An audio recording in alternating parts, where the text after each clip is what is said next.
El Comité Nacional Provida surge en 1978 como una respuesta de la sociedad, consciente de la trascendencia del derecho a la vida de toda persona, frente a las ideologías que pretenden legalizar el aborto a nivel nacional e internacional.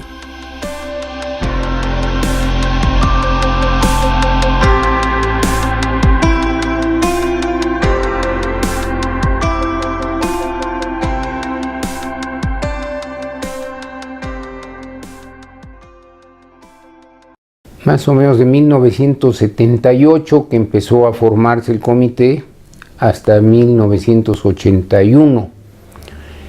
En realidad nos tocó fundar el comité porque existía el grupo que era Juventud por la Vida, pero eran jóvenes nada más. A partir del 78, 79 había una gran inquietud porque empezaron a proponer a partir del Partido Comunista de México la despenalización del aborto. Y entonces, principalmente grupos de corte religioso, pero también cívico, empezaron a reunirse para ver qué se podía hacer. Y mi esposa estaba en el grupo de Familia Educadora en la Fe. Entonces le pidieron que si les daba una conferencia sobre la cuestión del aborto. Y ella les dijo, da mejor mi esposo que yo. Pues convénzalo. No fue trabajoso, ¿verdad? Me jaló la oreja y ahí estuve. Cuando nace el Comité Nacional Provida, primero nace como una federación de grupos. Un conjunto de grupos que tienen como propósito fundamental la defensa de la vida, que ya había algunos intentos en la legislatura federal de permitir el aborto. Ha sido muy interesante y creo yo que he aprendido mucho. He quedado marcado por muchos acontecimientos políticos muy intensos, muy fuertes. Yo entro a Provida, que ya está constituido, aproximadamente en los años 80. Estaba Alfonso Bravo, presidente, y Provida estaba en una dimensión política muy interesante. Posteriormente, más adelante, asumo el cargo de tesorero.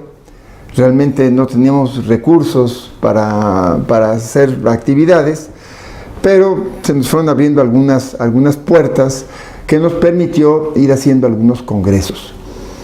En 1987, el 17 de octubre, recuerdo, un congreso multitudinario muy grande.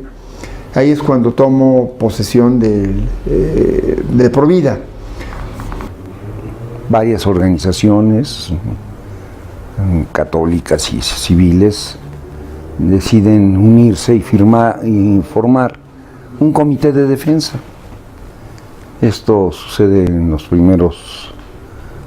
a mediados de 1970 más o menos, y se van formando estas posiciones. En el momento en que nació Provida, yo creo que todos los que iniciaron fueron pioneros, porque realmente los ataques contra la vida no eran tan duros y tan frontales como los vemos actualmente. Sí, la cultura de la muerte se ha venido gestando desde principios del siglo pasado, pero no era tan visible la amenaza. Y yo creo que las personas que fundaron Provida realmente fueron visionarios al crear esta institución y empezar a prever esas consecuencias que iban a venir de esos ataques. Básicamente pasó en los Estados Unidos aquella controversia que generó la despenalización allá y que repercutió en el resto de los países, pues era el imperio. Y entonces en el resto de los países se empieza a promoverse también, y no era México la excepción. Aquí el Partido Comunista empezó y hubo necesidad de empezar a dar una respuesta. Y la respuesta tenía que venir de la sociedad civil, porque la Iglesia estaba en cierto sentido amordazada, y está todavía, pero no podía hablar demasiado. y los laicos teníamos que hablar y decir lo que pasaba. Entonces fue los Caballeros de Colón, la Cívica Femenina, los Cursillos de Cristiandad, la Familia Educadora en la Fe, una serie de grupos que se reunieron ahí, y entonces yo les di la conferencia y la conclusión es: tenemos que hacer algo. ¿Qué podemos hacer? Bueno, les dije, en otros países hay comité a favor de la vida, vamos a hacer aquí uno. Cuando me toca a mí tomar el comité, realmente la participación de cada una de estas asociaciones en el comité era muy limitada, y por una razón muy natural. Cada organización tiene su propio ser, su propio quehacer, sus propias acciones, sus propias inspiraciones, y Provida era uno de tantos pendientes, pero no era el principal de sus pendientes. Entonces me toca tomar una decisión fundamental, que es hacer el comité ya como una organización y una institución que funcionara no a partir de otras organizaciones, sino a partir de sí misma, hacerse como institución, y esta va a ser la primera parte de la batalla. Cuando yo lo veo hacia esa época era muy difícil, no teníamos recursos. Yo pagaba de mi bolsa las cosas que tenía que hacer, afortunadamente había, pero no teníamos una casa como ahora, unas oficinas, era ambulatorio, ¿verdad? Yo era la oficina de Provida. El reto no solo era tener un comité Provida fuerte en la Ciudad de México, con repartición, sino un comité nacional Provida que estuviera y se asentara en las diferentes ciudades de la República para poder defender el derecho a la vida desde cualquiera de los ámbitos. Y se fundaron comités Provida en Puebla, en Yucatán, en Guadalajara, en Sonora, en distintas entidades del país. Se replicó el comité Provida local. Y eso fue muy importante porque se empezó a dar la difusión de Provida en todo el país. Bueno, yo empecé en el 2002. En el 2002 es cuando tomo yo el cargo. Yo ya tengo 30 años colaborando con Provida, y en el 2002 es cuando asumo el cargo. Pues el contexto era muy duro. Justo en ese año es cuando van a empezar los ataques. El contexto era muy, muy adverso. También era adverso en el sentido de que Jorge, que es el presidente que me antecede, estaba enfermo, tenía cáncer, y pues todo el contexto se veía muy negro, muy adverso. Fue muy difícil, fueron días muy difíciles. Los primeros acontecimientos cobraron una dimensión nacional. Tuvo difusión nacional en medios de comunicación. ¿Qué fue lo que sucede?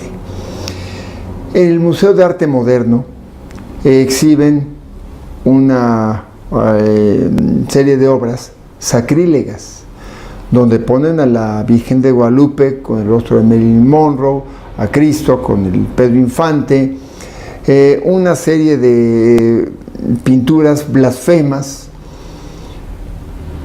Se estaban exhibiendo. Era una agresión al pueblo católico, al pueblo guadalupano.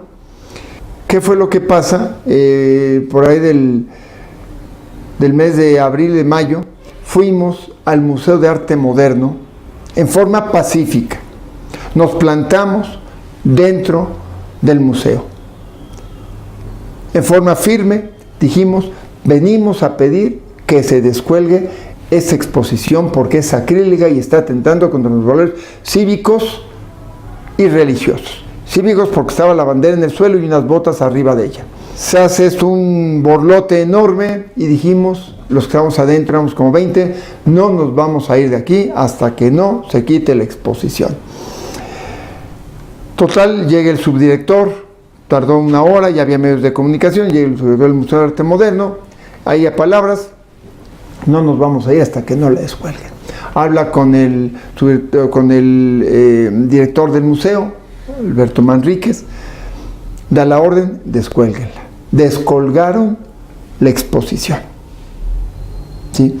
Dimos vivas a México y salimos pacíficamente. Esto ocasiona titulares por todos lados. Se dan por todos lados. Y es lo que le va dando difusión al nombre de Comité Provida.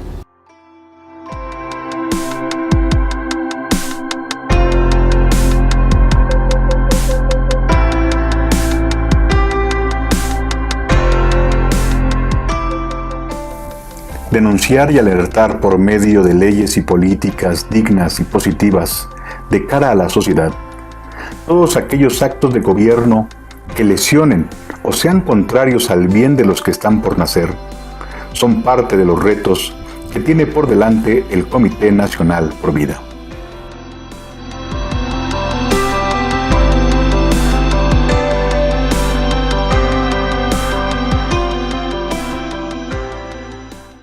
El médico está para defender la vida. Hoy ha cambiado eso mucho, pero ha cambiado no porque haya cambiado la naturaleza misma del ser humano, sino la política.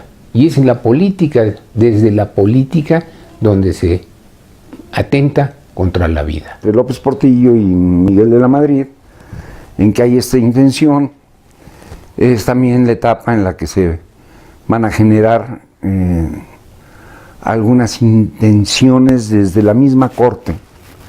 Algunos ministros de la Corte van a tratar de hacer este hecho.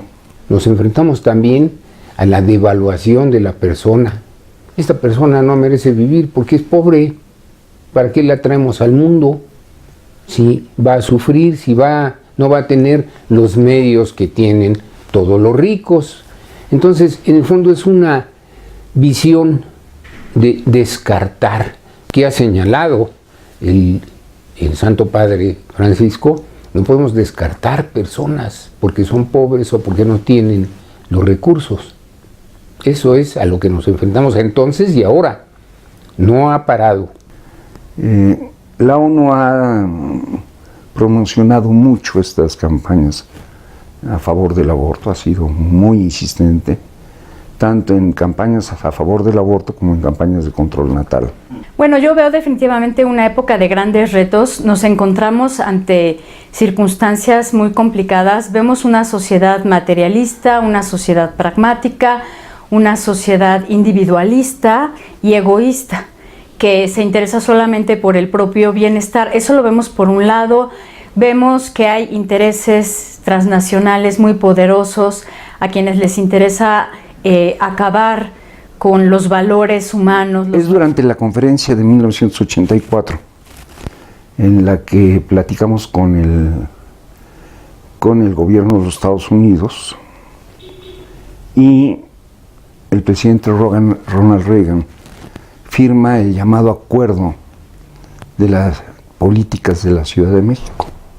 En este acuerdo el presidente de los Estados Unidos suspende todo financiamiento a las organizaciones de la sociedad civil americana que se dediquen a promover prácticas a favor del aborto. 94, yo estuve presente, nuestro gobierno firma acuerdos en la Conferencia Internacional de Población y Desarrollo. Yo estuve ahí presente y yo vi cómo firmaba esas actas contrario a nuestra idiosincrasia. ¿Sí? Un año después también estuve presente y vi cómo la delegación mexicana emanada por Gobernación firma los acuerdos a espaldas de nuestra sociedad. ¿Y qué es lo que pasa? Ahí nace toda la cultura de la muerte de ideología de género. Clinton, y muy movido por la perversidad de la misma Hillary Clinton, que es una activista en este sentido, echan para atrás el acuerdo de las políticas de la Ciudad de México y empieza de nuevo la subvención hacia las prácticas del aborto. Esto es tan significativo que en esa época es cuando van a empezar a tratar de varios estados de la República Mexicana a tratar de promover leyes para la despenalización del aborto. Es mucho más grave un aborto que un parto normal. Tiene más consecuencias y puede ser mucho más grave. Entonces, el convencer a la mujer de que no se haga un aborto, y ese es trabajo que hoy está haciendo Provida, es algo por donde tiene que ir la línea de acción. Cuando una mujer que quiere abortar, que está lastimada por la vida, que ha sido violada, que ha sido golpeada porque está embarazada, que no tiene recursos, se le tiende la mano y le decimos: es que tú vales mucho, Dios te ama, Dios te quiere, tenemos estos programas de ayuda, hospedaje, alimentación, servicio médico, servicio del parto. La mujer, algo le va pasando en ella, está viendo que una ventana de esperanza se abre en su vida y la toma, muchas de ellas la toman y aceptan la ayuda, rompen su ficha de aborto. Porque en el momento en que se legaliza el aborto, todos perdemos. No importa si se legaliza en Islandia, en África, en Sudamérica. En el momento en que un ser humano muere, todos perdemos. Porque perdemos la riqueza y todo ese proyecto que venía a realizar esa persona al mundo. Lo perdemos todos. Cuando tú atacas el problema del derecho a la vida, no estás hablando del cuerpo de la mujer, estás hablando de otro cuerpo.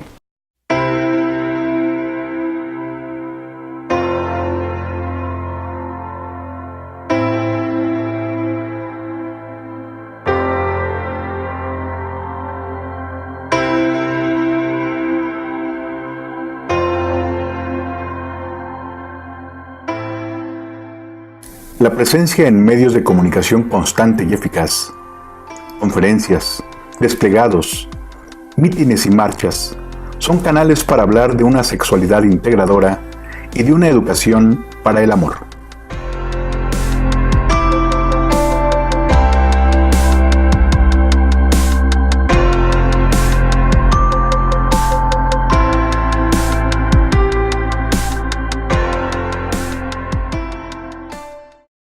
El derecho a la vida es un derecho fundamental, inalienable.